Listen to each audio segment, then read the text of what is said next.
l'impact social et économique. De notre point de vue, comme nous l'avions soutenu tout à l'heure, dans le plan national stratégique de développement, nous pouvons trouver déjà les grandes lignes de la vision du gouvernement sur le secteur minier.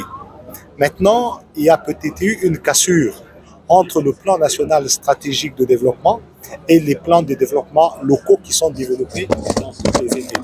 C'est pour ça que nous avons soutenu que le meilleur instrument de la justice sociale, c'est la fiscalité qui est mise en œuvre.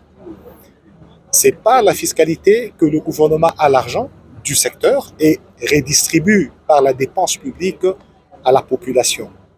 Mais en plus de la fiscalité, il y a eu d'autres instruments comme le cahier de charges, le 0,3% et la redevance minière qui doivent accompagner les communautés qui sont impactées pour améliorer la vie autour de l'exploitation minière. C'est pour ça que nous disons, nous devons faire un effort pour diminuer ce gap entre le plan national stratégique de développement et les plans qui sont élaborés dans toutes les ETD afin qu'il y ait un arrimage qui nous permette vraiment d'avoir une vision de développement global et globalisante pour notre pays. Dans ta question, je retrouve une dimension sur laquelle je peux insister, c'est le suivi de la mise en œuvre du chronogramme qu'il y a dans les cahiers des charges, c'est le suivi ou le monitoring du paiement du 0,3%.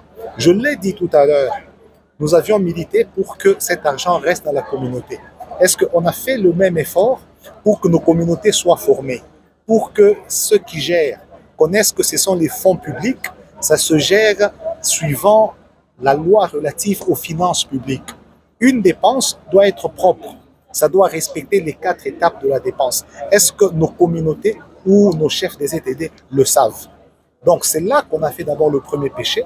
Il faut qu'on renforce la capacité de gestionnaire au niveau de ceux qui gèrent ces fonds publics, bien que c'est local, mais nous devons faire un effort. Il y a beaucoup d'argent, mais il faut savoir canaliser. Si on ne canalise pas bien, les mines vont fermer, nous resterons pauvres. Les véritables ou la véritable richesse est dans la valeur ajoutée, dans la transformation. Je prends juste un exemple, vous êtes dans les véhicules électriques. Ceux qui vendent au bout de la chaîne les véhicules électriques gagnent des milliers et des milliers de milliards de dollars.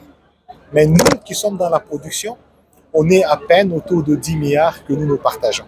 C'est pour ça qu'il faut faire un effort pour rapatrier une partie de la chaîne de valeur sur le territoire national. Mais on a un problème. Est-ce que nous avons suffisamment de la logistique et de l'électricité? C'est pour ça que nous devons regarder s'il faut tracer des routes, il faut le chemin de fer et il faut de l'électricité. Je vous remercie.